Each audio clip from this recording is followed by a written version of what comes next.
스펙트럼.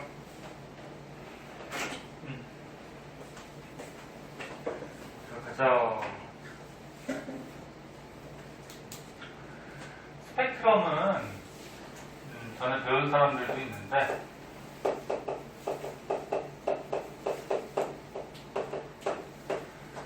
스펙트럼은 이제 빛이 있을 때 눈에 보이는 빛이 있어요. 눈에 보이는 빛을 뭐라 그러냐면은 가시광선 이렇게 얘기해요. 가시, 시자가 보이시자 그래? 보는 게 가능한 빛이다. 네? 그래서 햇빛 중에 이제 눈에 보이는 빛, 가시광선이 빨주노초 파남보 이런 것들 빛깔들을 얘기하거든. 그래서 스펙트럼은 빛 중에 가시광선, 빨주노초 파남보 요 색깔의 띠, 요 색깔의 띠를 스펙트럼 이렇게 얘기를 해줘요.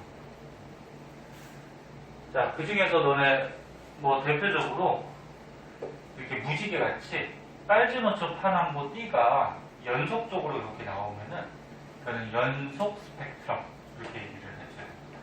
너네 그래서 비 온 다음에 공기 중에 물방울들이 많이 있는데 거기에 이제 햇빛이 비치면은 햇빛 중에 이제 가시광선이 퍼져가지고 분산된다 그러거든.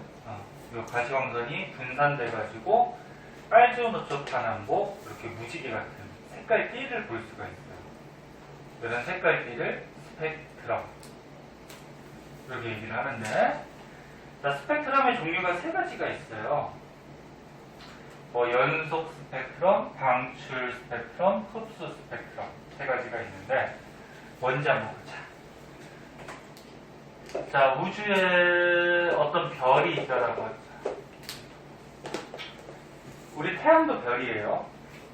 태양에서 빛이 나오죠.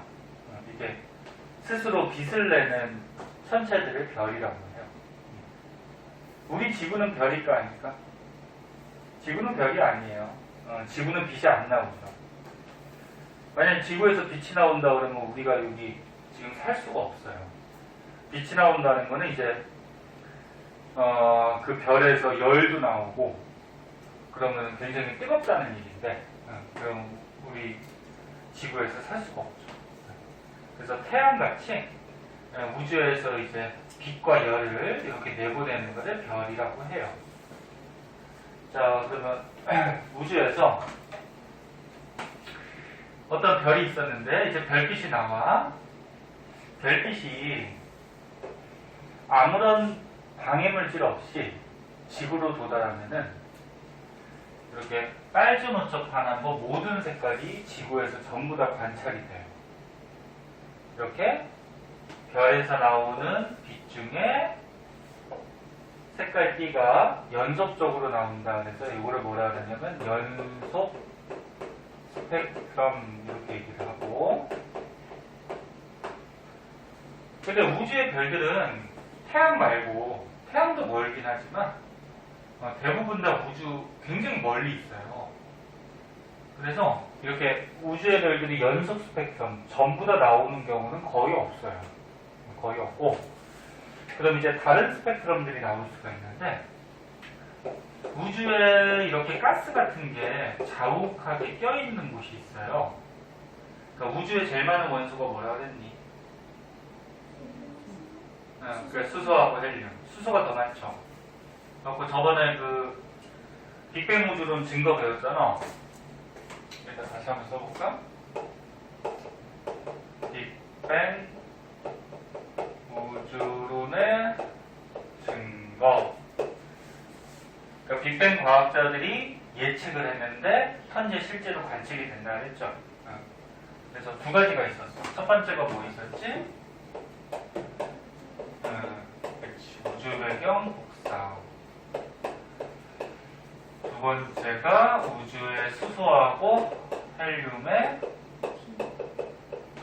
무슨 비? 질량비라 그래서 개수비 아니야. 수소하고 헬륨의 질량비가 몇 대가? 3대 1. 그래서 우주에 수소하고 헬륨이 제일 많고 얘네들의 질량비가 3대 1이다. 요거 두 가지가 이제 빅뱅 우주론의 증거인데, 우주 배경 복사는 기억하다시피 처음에 우주는 입자가 너무 많아서 빛이 앞으로 나아갈 수 없었다 했죠. 직진할 수 없었는데, 나중에 이제 원자 38만 년 후에 3000켈빈 온도가 되면서 원자가 만들어졌죠. 그러면서 입자 수가 줄어들면서 직진하는 빛. 그리고 현재 우주에서 관찰되는 빛. 이거는 우주 배경 복사. 그러면 수소헬륨의 질량비가 3대 1. 얘는 또 이제 어떻게 관측하느냐, 그거에 대해서 오늘 배우는 거거든. 우주에 수소헬륨이 어떻게 3대 1로 있을까? 요거를 이제 관찰하는 방법. 자, 거기에서 우주의 별빛이 이렇게 뭐 수소, 헬륨 같은 가스가 잔뜩 좀 모여있는 곳이 있어요. 요 그림 같이 이렇게 가스가 모여있는 곳이 있는데, 별이 빛이 나온다는 거는 열도 나와요. 그럼 별에서 이 가스가 열을 받게 되면은 가스가 뜨거워져. 그래서 고온의 가스, 고온의 기체가 되는데, 이 가스 덩어리가 열을 받아서, 그러면 뜨거운 물질은 스스로 빛이 나와요. 스스로 빛이 나와. 저는 예를 들어서 어떤 물체를 이렇게 불 가지고 가열해서 뜨겁게 만들면 거기서 빛이 나올 수가 있거든. 에너지가, 열 에너지가 있기 때문에. 그래서 별에서 열을 받아서 별 주위에 있던 가스가, 즉 기체가 뜨거워지면은 이 가스에서 빛이 나와요. 이 가스에서 나온 빛을 지구에서 찍으면은 방출 스펙트럼이라고 해서 이렇게 몇 개의 색깔 띠가 나와. 잘 안 보일 수 있으니까 좀 확대해볼까?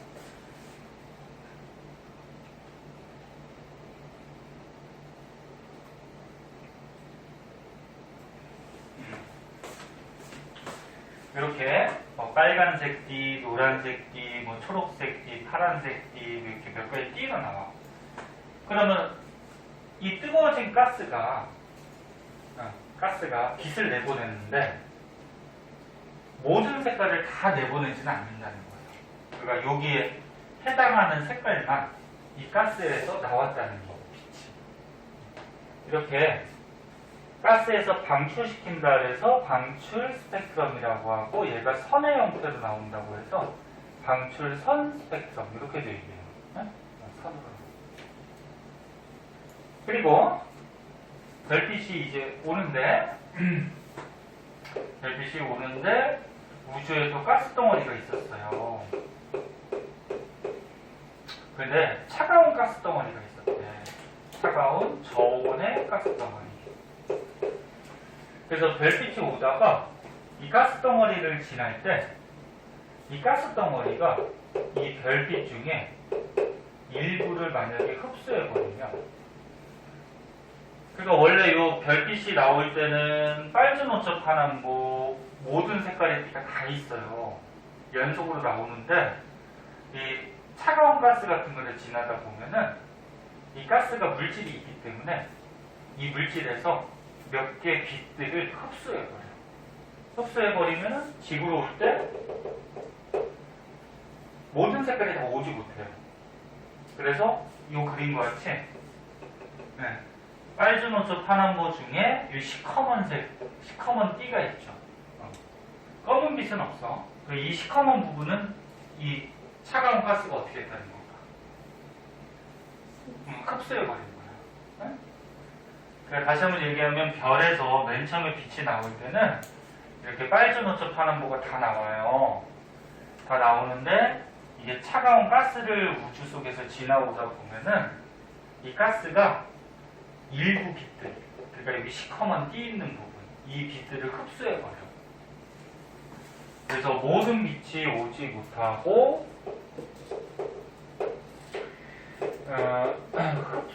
스펙트럼이라는 게 지구에서 관찰이 되는데 얘가 이제 선의 형태로 검은 선이 나오죠. 검은 선. 이런 스펙트럼이 관찰이 돼요. 그래서 다시 한번 보면 별빛이 그대로 지구로 오면은 빨주, 노초, 파란보 전부 다 연속 스펙트럼으로 지구에서 관찰이 되고 별 주위에 만약에 가스 덩어리가 있을 때 별에서 에너지를 받아서 가스 덩어리가 뜨거워지면 뜨거워진 가스에서 빛이 나오면 이거는 방출선 스펙트럼 이렇게 몇 개 띠로 나와. 그 다음에 별빛이 오다가 우주에 차가운 가스 덩어리를 지날 때 차가운 가스가 일부 빛을 흡수해버리면 지구에서는 이렇게 검은 선들이 흡수선들이 나타나요. 이거는 흡수선 스펙트럼 이렇게 얘기해요. 근데 우주의 대부분의 별들은 요게 나타나요. 흡수선 스펙트럼. 우주에 있는 대부분의 별들의 스펙트럼. 왜? 아까 얘기했듯이 우주에 있는 별들은 지구에서 굉장히 멀거든? 굉장히 머니까 이 별빛이 지구로 올 때 이런 가스 덩어리, 차가운 가스 덩어리를 거의 다 지나와. 그래서 별빛들은 흡수 스펙트럼으로 보통 관찰이 되더라. 그리고 또 한 가지. 지구에 여러 가지 원소들이 있는데, 우리 지구에 보면 이제 뭐 수소도 있고, 헬륨도 있고, 뭐 다른 원소, 뭐 철도 있고, 뭐 산소도 있고, 뭐 여러 가지 원소들이 있는데, 그런 원소들도 이런 스펙트럼을 찍을 수가 있어요. 그래서 원소들을 가지고 스펙트럼 어떻게 찍는지는 이제 밑에서 가르쳐 줄 건데, 지구에 있는 이런 원소들을 스펙트럼 찍었을 때는 이렇게 방출선 스펙트럼이 나와요. 자, 그래서 우주의 별빛들은 흡수선 스펙트럼, 그 다음에 지구에 있는 원소들의 스펙트럼을 찍으면 방출선 스펙트럼. 일단 알아두고. 그래서 요거 너는 중학교 때 한번 배웠어. 공부 열심히 한 사람은 기억날 텐데, 중학교 때 그 원소들마다 이런 선의 위치나 개수 이런 것들이 전부 다 달라서 이런 선 스펙트럼을 비교하면 원소도 구별할 수 있다. 뭐 불꽃 반응 같은 것도 배우고 기억나니 대충은? 네. 그래서 원소들은 이런 방출선 스펙트럼이 나타나요. 자, 그래서 이제 밑에 한번 볼게요.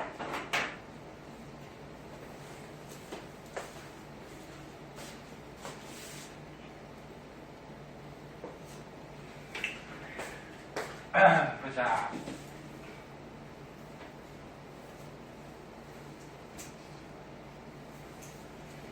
지옥이 나오기 힘들지 않았어? 괜찮아? 하경이 지옥이가 집이 멀어가지고 항상 걱정이네. 선생님 한 며칠 다니고 못 다닐 줄 알았더니 그래도 오래 다니네. 다닐 수 있겠어? 시흥이 없다고. 그래, 다닐 수 있겠어? 자, 그래서 정리해보자. 봐봐. 자, 스펙트럼 뜻은 빛이 파장에 따라 나누어지는 색깔의 띠. 그러니까 색깔의 띠를 스펙트럼이라고 하는데 파장이라는 말이 나오거든. 이것도 좀 가르쳐줄게요. 보세요. 과학에서 이제 파장 뭐 이런 것들이 많이 나오는데, 자, 여기 보면은 빨간색이 왼쪽에 나왔으니까 여기 빨간색으로 할게요. 빨주, 노초, 파남보 이렇게 색깔의 띠가 나와. 이게 뭐라고? 색깔 띠? 스펙트럼. 스펙트럼이 색깔 띠가 있는데 빛도 파동이에요.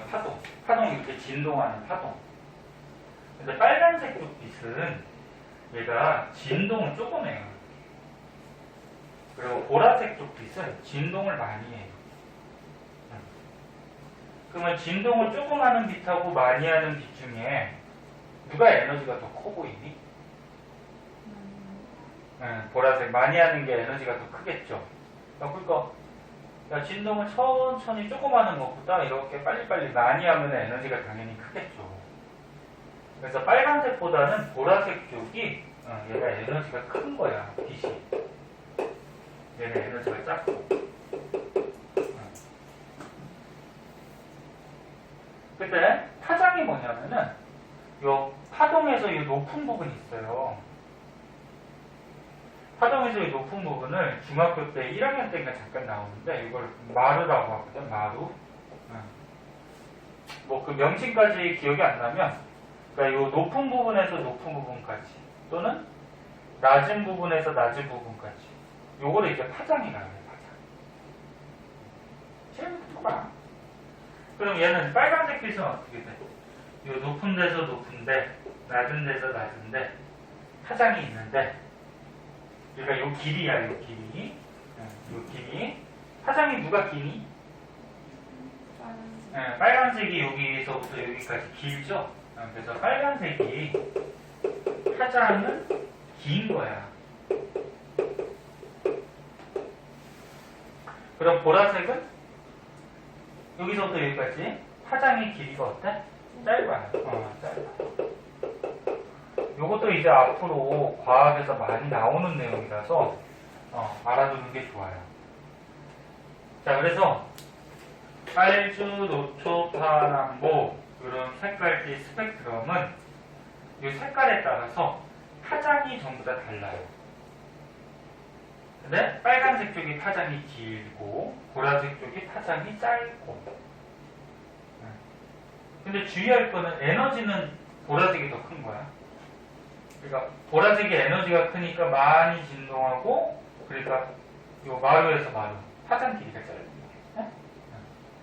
그래서 요 말이야. 그래서 책에 보면 다시 보면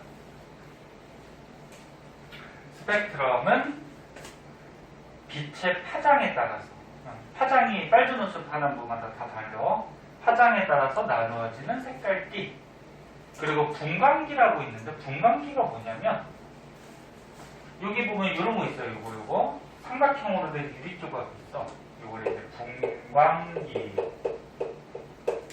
이렇게 얘기하는데 한자야 좀 분자가 무슨 글자일까? 나눌분 쓸진 않니? 모르죠. 선생님도 까먹었다. 나눌분이 약간 힘력자하고 비슷하게 생겼는데 아무튼 나눈다는 얘기야. 광이 뭐야? 빛광자. 기자는 그릇 기자야. 그래서 빛을 나누는 그릇. 그러니까 빛을 나누는 이런 유리 조각을 분광기라고 해요. 분광기. 그래서 너네 뭐 문광고 같은데 프리즘 달라 그러면은 프리즘이 분광기거든. 이렇게 삼각형으로 된 유리 조각이 있어요. 거기다가 햇빛 같은 거 비추면은 얘가 햇빛이 이렇게 빨주노초 파는 거 나눠져서 나와요. 그래서 똑같은 얘기 계속 반복하지만 스펙트럼은 분광기를 통해서 빛을 나누면 파장에 따라서 이렇게 색깔 띠가 나타나는데 이런 걸 스펙트럼. 종류는 아까 얘기했듯이 연속 스펙트럼, 방출 스펙트럼, 흡수 스펙트럼. 연속 스펙트럼은 모든 파장이 다 나타나. 그러니까 빨주노초 그래서 연속적인 색깔의 띠. 대표적으로 백열등, 그 전구 있죠, 전구. 백열등 빛을 이렇게 분광기 같은 걸 통과시키면은 빨주노초 파남보가 다 나오는데요. 그 다음에 방출 스펙트럼은 밝은 색의 방출선, 그러니까 이렇게 몇 개 색깔의 띠가 나타난다는 거고, 얘는 아까 얘기했듯이 고온의 별 주위에, 그러니까 뜨거운 별 주위에서 에너지를 얻어서 가스가 가열되면, 그러니까 가스가 뜨거워지면 가스에서 빛이 나온다는 거죠. 가스에서. 그래서 이 뜨거워진 가스에서 빛이 나오면 방출 스펙트럼 이렇게 되는 거고, 그 다음에 흡수 스펙트럼은 검은색 흡수선이 나타나요. 중간중간에 이렇게 검은 선이. 그건 아까 얘기했듯이 별빛이 차가운 기체를 통과하면은 그 차가운 기체가 일부 빛을 흡수한다 그랬어. 흡수하고 남은 빛만 지구로 오게 돼. 그래서 이 가스 덩어리가 흡수한 빛이 검게 나타나는 거죠. 자, 확실하게 알아두시고 스펙트럼. 자, 그럼 아까 처음에 이 별들은 지구에서 관측하면 대부분 흡수 스펙트럼으로 나타난다 그랬고 원소는 방출 스펙트럼으로 나타난다 그랬는데 그러면 요 방출 스펙트럼이 왜 나타나는지에 대해서 한번 볼게요. 시험이 졸려? 태연씨? 졸려요? 자,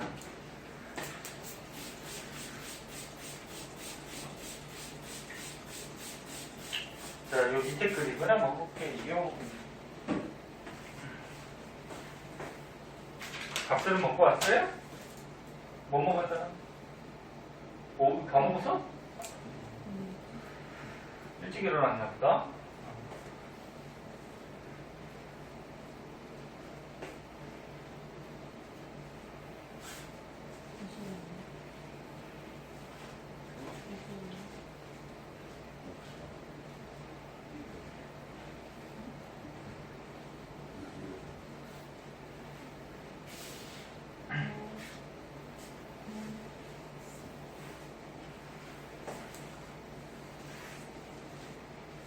자, 원소들에서 방출 스펙트럼이 나타나는 이유. 얘도 좀 어려워.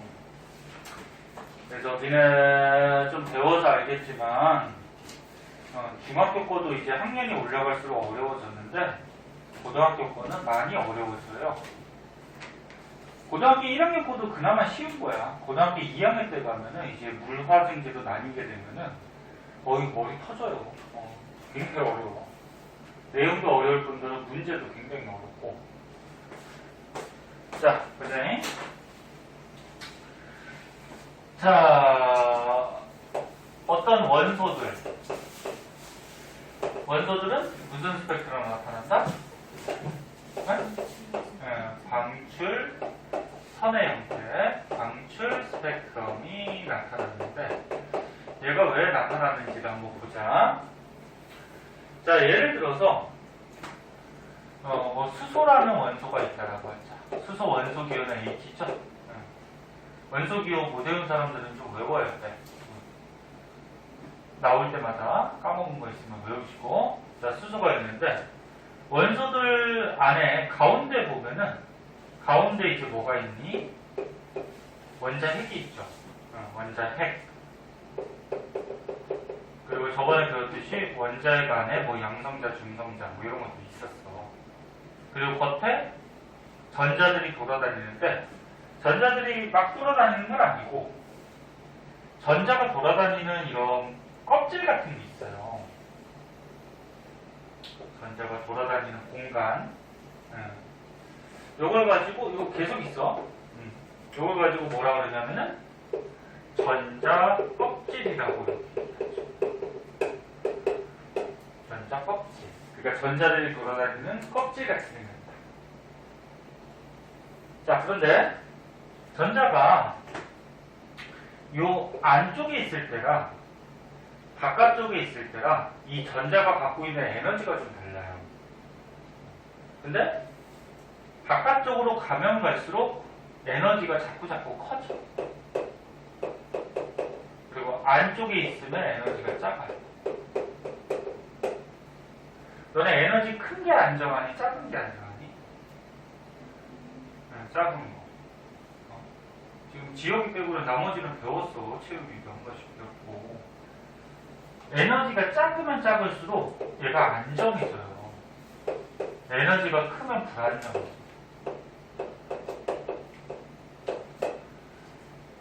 그래서 만약 어떤 입자가 있어. 어떤 입자가 있는데 얘가 에너지가 너무 적어. 그럼 좀 느리게 움직이겠지. 그럼 좀 안정적으로 보이잖아. 에너지가 커. 그럼 굉장히 빨리 움직여. 불안정해 보이지 않니? 네? 막 움직이다 보면. 에너지가 작을수록 안정한 거야. 그럼 이 전자 껍질 중에 첫 번째 껍질에 있는 애가 전자가 가장 안정한 거야. 바깥쪽으로 가면 갈수록 전자가 어떻게 돼요? 불안정해져요. 근데 이 전자가 이 껍질에서 막 돌아다니다가 옮겨갈 수가 있어요. 옮겨간다는 얘기는 얘가 이렇게 올라갈 수도 있고요. 또 어떻게? 내려올 수도 있어요. 이렇게 전자가 옮겨가는 거를 뭐 전자가 전이한다 뭐 이렇게도 얘기하는데, 그럼 얘가 올라가려고 그래. 그럼 에너지가 작은 데서 에너지가 큰 쪽으로 가는 거지. 그럼 올라가려면 에너지를 전자가 어떻게 해야 되냐면 흡수해야 돼. 에너지를 흡수해야 돼. 만약에 첫 번째 껍질에 에너지가 작은데 간단한 숫자를 넣어서 첫 번째 껍질에 에너지가 20이라고 해봐. 두 번째 껍질에 에너지가 예를 들어서 80이라고 해봐. 그럼 이 전자가 밑에 있을 때는 20의 에너지가 있어. 근데 이거 올라가려면 80이 되려면 얼마의 에너지를 흡수해야 돼? 60을 흡수해야지. 그치? 그래서 전자가 바깥쪽 궤도, 이 전자 껍질을 다른 말로 여기 책에 나온 것 같이 에너지 준이라고도 해요. 그러니까 에너지를 갖고 있는 순서. 에너지 순서. 그래서 60을 흡수해야 되지. 그래서 얘가 60을 흡수하면 올라갈 수도 있어. 이때 흡수 스펙트럼이 찍혀서 나와요. 흡수 스펙트럼이 아까 전에 얘기했듯이 중간중간에 여기 있는 같이 시커먼 선들이 나타나는 게 흡수 스펙트럼이지. 다시 한번 얘기할게. 원소에서 전자가 바깥쪽으로 올라갈 때 에너지를 흡수하면 이 흡수한 에너지 부분에 검은 선이 잘 안 보이겠지만 검은 선이 흡수선이 이렇게 됩니다. 그리고 거꾸로 그러면 바깥쪽에 있던 전자가 내려올 때는 에너지가 어떻게 할까? 여기가 에너지가 80이고 여기가 20이라고 하면은 에너지를 방출해야 되죠. 얼마의 에너지를? 60의 에너지를 방출시켜. 그럼 이때는 무슨 스펙트럼이 나올까? 그치. 이 에너지 방출한 부분에 색깔이 찍히는 방출 스펙트럼이 나와요.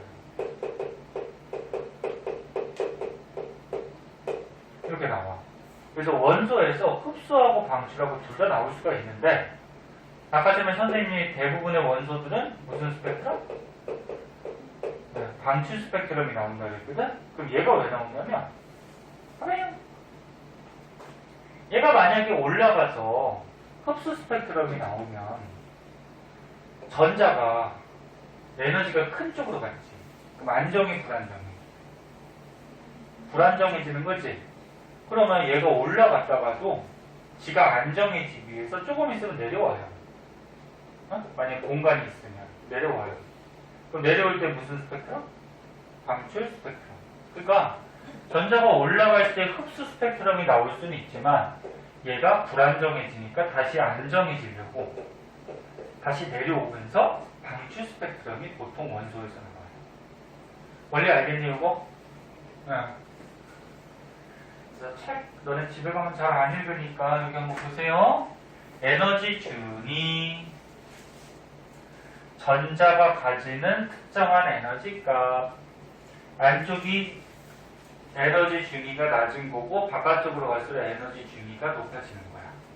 다른 말로 이제 전자가 돌아다니는 공간이니까 전자 껍질 뭐 이렇게 되어 있는 거고. 여기 같이 원자에서 멀어질수록 에너지 준위가 자꾸 높아진다. 그리고 에너지 준위의 변화에 따라서 빛을 방출하기도 하고. 방출하면 방출 스펙트럼. 언제? 내려올 때. 에너지 준위가 작아질 때. 그때 방출 스펙트럼. 그 다음에 흡수하기도 한다. 흡수 스펙트럼. 언제? 올라갈 때. 에너지 준위가 커질 때 흡수 스펙트럼. 됐니? 이것도 되게 중요한 거야. 에? 선생님 다 중요하다고 하는데 책에 있는 거 다 중요하죠. 문제집이라는 게 뭐야? 요점 정리를 해놓은 거잖아. 다 중요해요. 그래서 앞으로 요거 원리 가지고도 이제 많이 할 거예요. 꼭 기억해 주시고 전에 배운 사람들도 있는데 자 그러면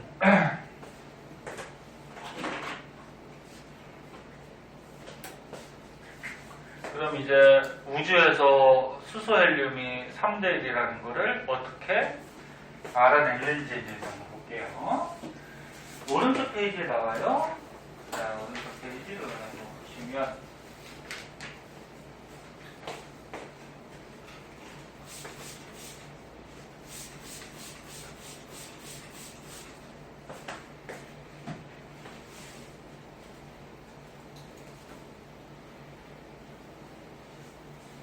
수정이 꿰맨 건 아니겠지? 진짜 아프다? 전화가 왔어? 아프다고? 그래요. 바람이니까 아플 수도 있고. 선생님 아프면 어떡하냐? 수업도 못하고. 다행히 아직까지는 이렇게 선생님이 뭐 아프거나 그러진 않는데 너는 좋겠죠? 선생님 아프면. 수업 안 하고 집에서 노니까. 아니냐? 자, 여기 한번 보자.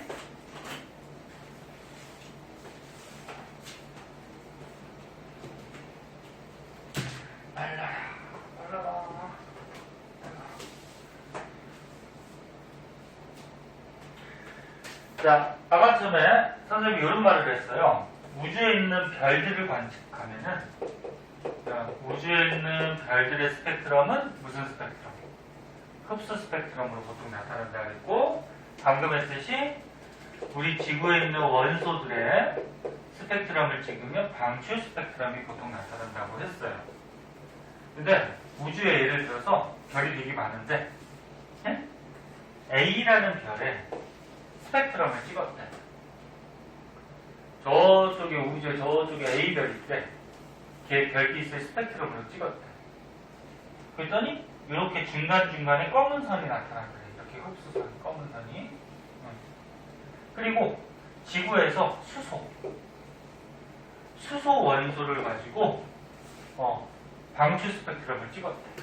이렇게 방출선, 색깔띠 찍었더니 이 별의 흡수 스펙트럼하고 수소의 방출 스펙트럼이 위치가 일치하더래.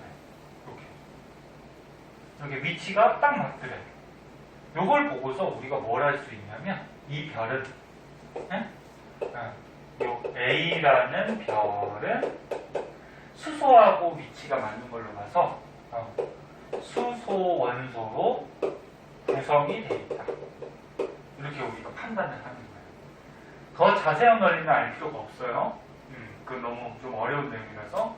그래서 너네가 알아둘 거는 별의 흡수 스펙트럼, 방출 스펙트럼에 위치가 일치하면은 요 별은 수소로 되어 있다.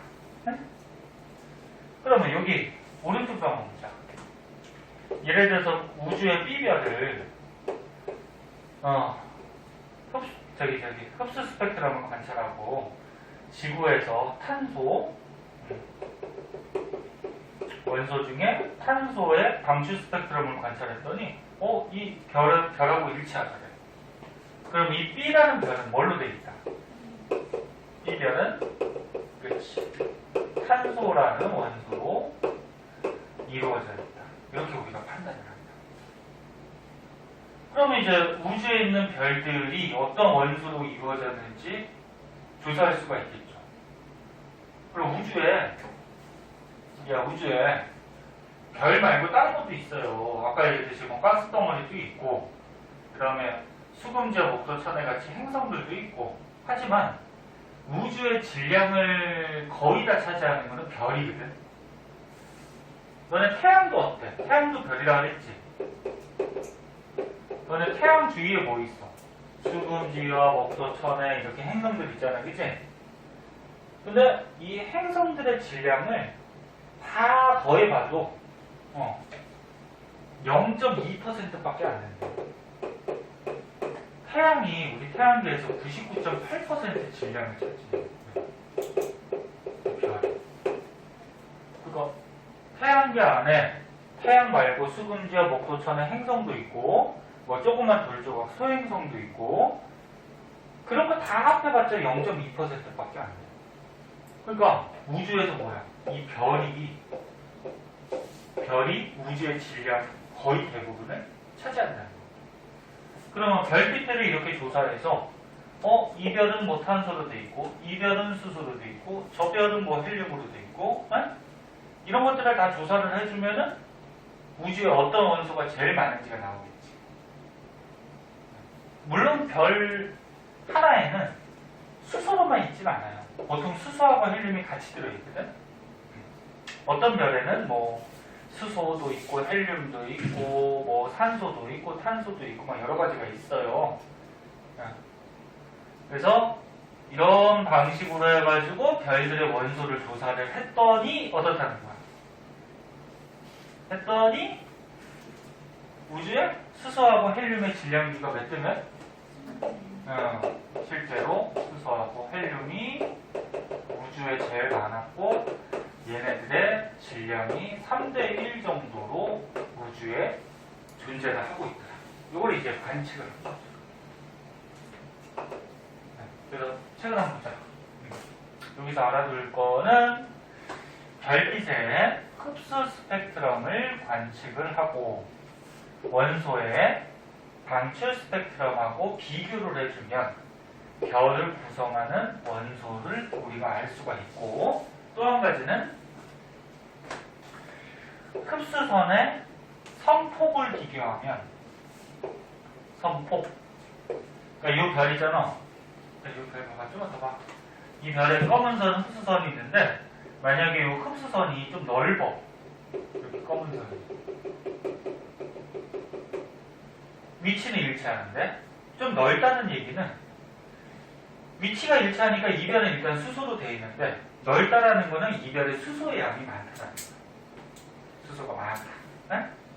그래서 흡수선의 선폭, 폭을 비교하면 그 별 안에 들어있는 원소의 질량이 얼마나 많이 들어있냐 이런 것도 우리가 확인할 수 있다는 거. 자, 그래서 최종적인 이제 결론 막 여러 가지 선생님이 똑같은 얘기 막 반복하면서 했는데 선생님들 약간 이걸 좀 바꿔야 되는데 뭘 바꿔야 되냐면 했던 얘기 또 하고 했던 얘기 또 하고 똑같은 말을 막 두세 번씩 하죠.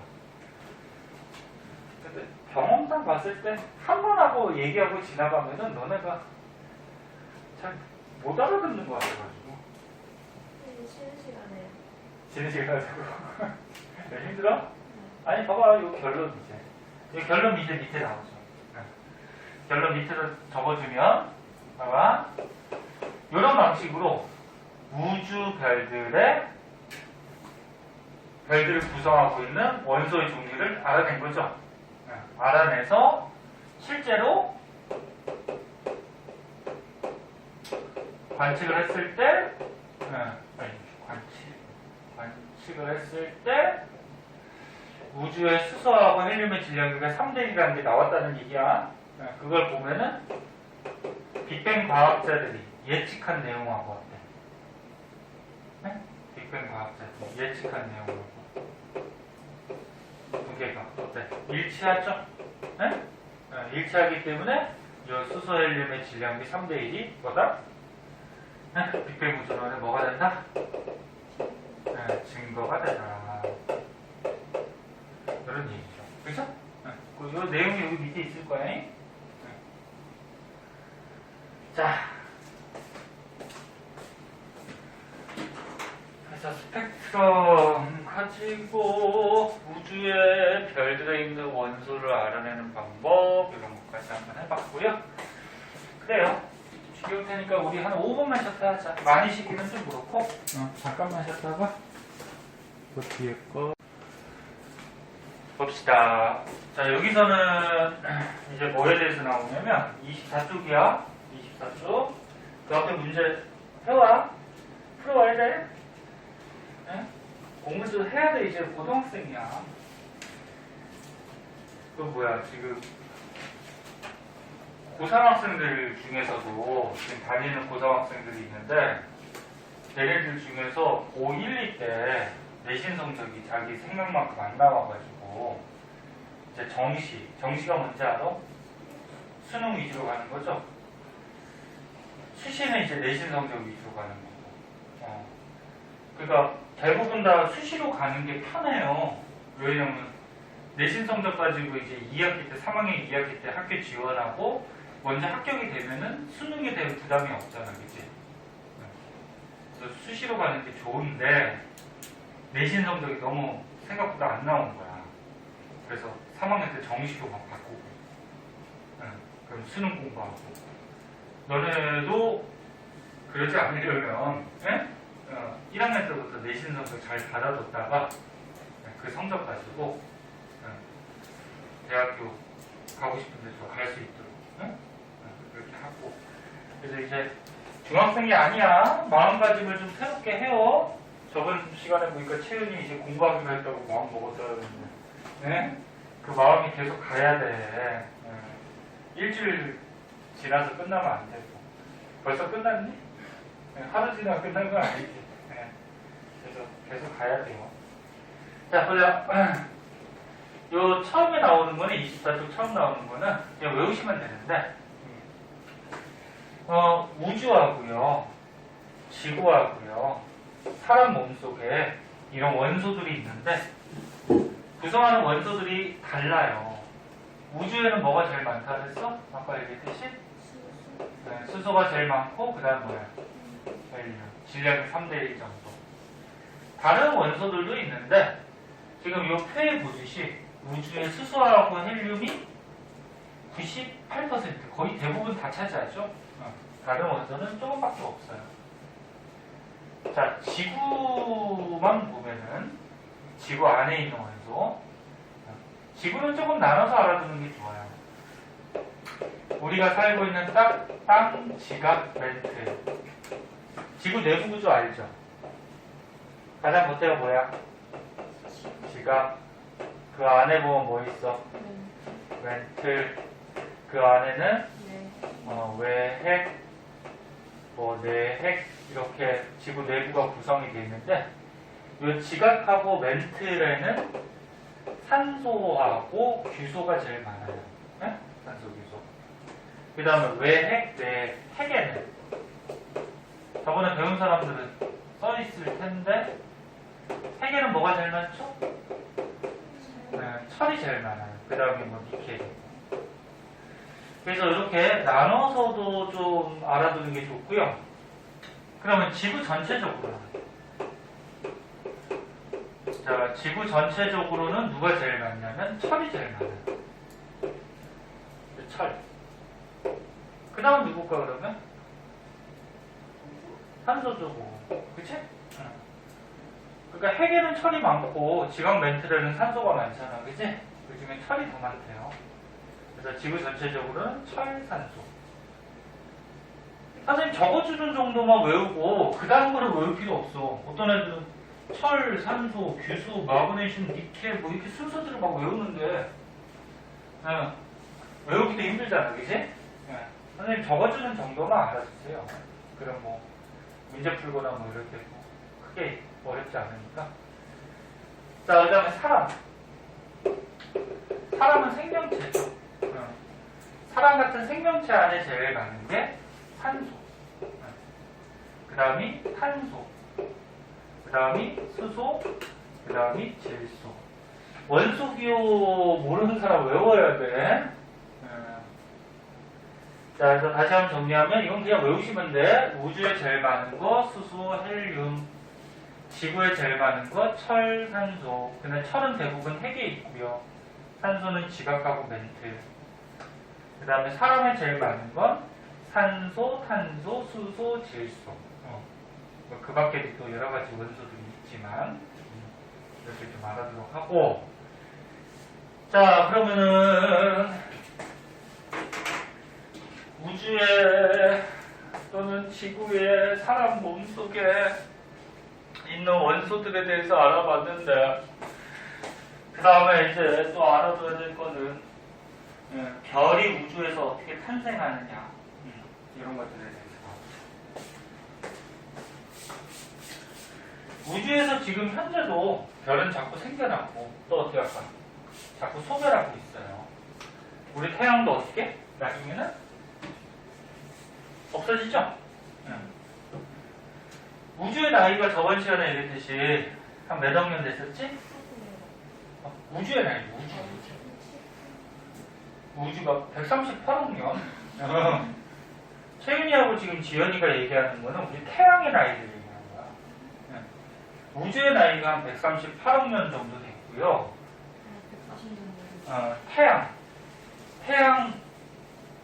태양하고 우리 지구하고 같이 태어나거든? 같이 만들어져요. 그래서 태양, 지구, 그러니까 우리 태양계는 한 46억 년 정도 됐대. 그 조사하는 방법도 있어요. 근데 좀 어려우니까. 자, 그때 앞으로 우리 태양도 한 40에서 50억 년 후에 소멸한대요. 40억 년 동안 니네가 계속 살 수가 없죠, 그죠? 100년도 못 사는데, 그지? 환생을 믿어요? 죽었다가 다시 환생하고, 또 죽었다가 환생하고. 실제 있는지 없는지는 모르겠지만, 과학적으로는 좀 힘들죠. 자, 보자. 일단 별은 알다시피, 별이라고 그러면 뭐야? 아까 좀 얘기했듯이 스스로 빛을 내는 우주에 있는 천체를 별이라고 하는데, 별은 이 그림과 같이 이런 과정에 의해서 탄생을 한대요. 그래서 저번에 배운 사람들이 기억할 텐데, 우주에 가스덩어리가 이렇게 있어요. 그러니까 우주에 물질들이 대부분 균일하게 좀 퍼져 있긴 한데, 그 중에서 이렇게 좀 가스덩어리가 많이 뭉쳐져 있는 거, 밀도가 좀 높은 거, 이런 곳이 있어요. 그래서 가스덩어리가 뭉쳐져 있는 게 마치 구름같이 보인다 해서 가스구름이라고 하는데, 이 안에서도 또 더 많이 몰려있는 곳이 있어요. 그걸 성운이라고 해요. 네? 가스구름 안에서도 가스가 좀 많이 모여있는 곳, 성운. 그럼 이 가스덩어리 성운이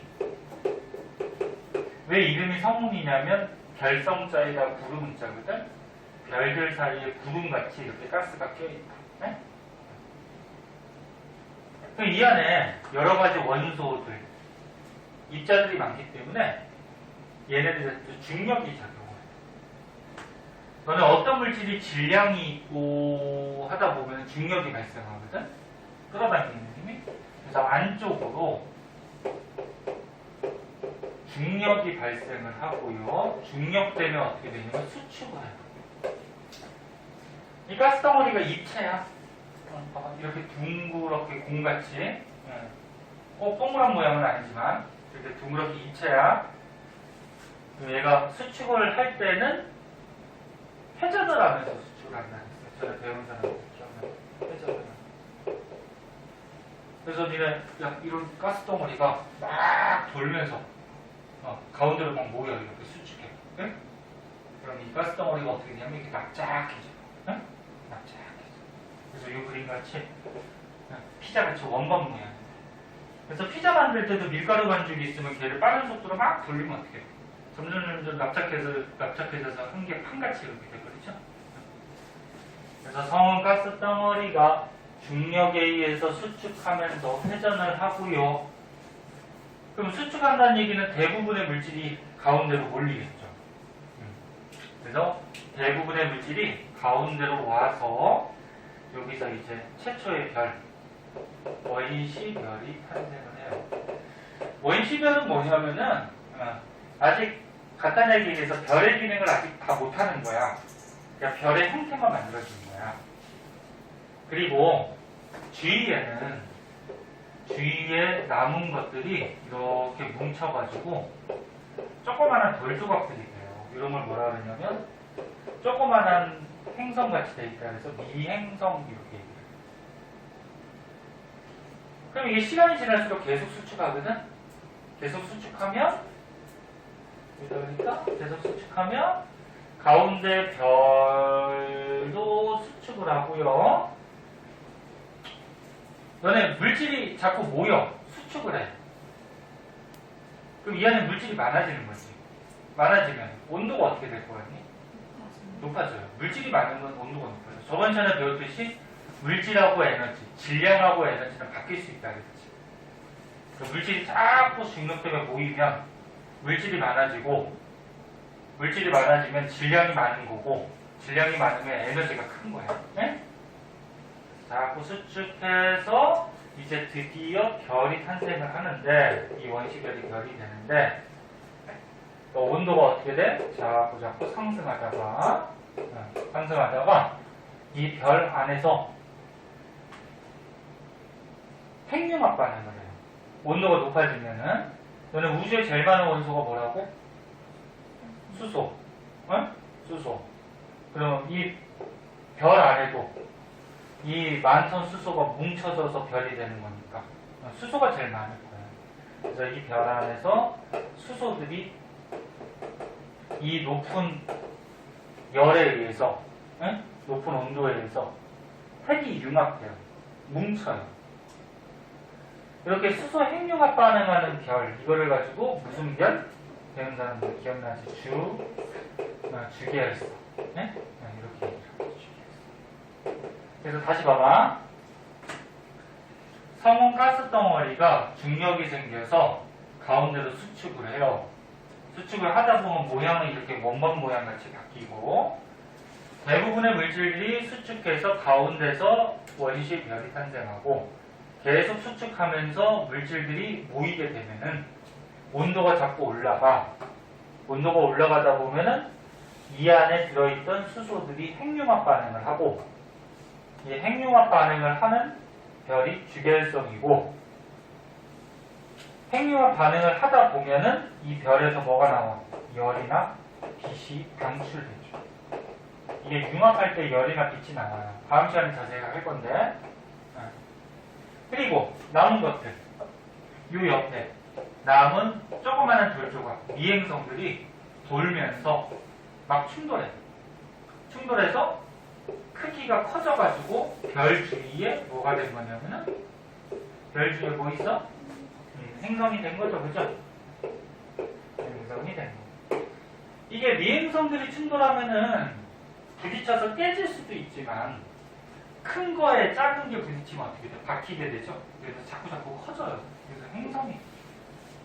그래서 얘가 같은 방향으로 회전하면서 행성들이 만들어지죠? 그래서 수금지와 목토천의 공전 방향은 전부 다 똑같아요. 네? 태양은 공전을 안 하지만 뭐해? 스스로. 자전하지? 자전 방향도 똑같아. 네? 왜? 같이 이렇게 돌면서 태어나. 그러니까 태양 태어났을 때 지구도 태어난 거야. 네? 그래서 나이는 같은 거예요. 자, 그래서 책의 밑줄만 좀 걷고 주계열성에 대해서는 다음 시간에 자세하게 배웠고요. 보시면 별은 안에서 핵융합 반응해요. 핵융합 반응하면 열하고 빛이 나와. 그래서 스스로 빛을 내는 천체고, 별은 어떻게 탄생을 하느냐? 가스 구름이 있었는데 우주에 제일 많은 게 수소 헬륨이죠. 그래서 수소 헬륨 같은 것들이 가스 구름을 이루고 있다가 그 안에서 중력이 작용해서 중력 때문에 수축해요. 그래서 가스가 더 밀도가 높은 곳이 또 나타나. 그런 걸 이제 성운이라고 하고, 성운도 계속 수축하다가 중앙에서 원시별이 탄생을 하고요. 그리고 이 원시별도 계속 수축을 해요. 계속 수축을 하면은 온도와 압력이 높아지겠죠. 온도와 압력이 높아지다가 별 안의 내부 온도가 1000만 켈빈 이상이 되면, 켈빈이 과학에서 쓰는 온도인데 그냥 헷갈리니까 그냥 도시라고 해도 돼. 상관없어. 1000만 도시 이상이 되면은 이 안에서 수소들이 제일 많은데 수소가 핵융합 반응을 하죠. 핵융합 반응하면은 에너지가 나와요. 이렇게 핵융합 반응하면서 에너지 내는 별을 뭐? 주계열성. 그래서 우리 태양도 지금 무슨 상태? 주계열성. 태양에서 지금 열하고 빛이 나오잖아요. 이 안에서 이거 수소 핵융합 반응해서 그래요. 네? 자, 그래서 주계열성에 대해서는 다음 시간에 자세하게 해줄 거고요. 선생님 그 문제 다른 거 지금 복사 거의 다 된 것 같으니까 그걸 좀 찍어줄게요. 뭐 오늘 배운 거 이거만 정리하고 심심하면 앞에 문제 좀 풀고 안 푼 거 있으면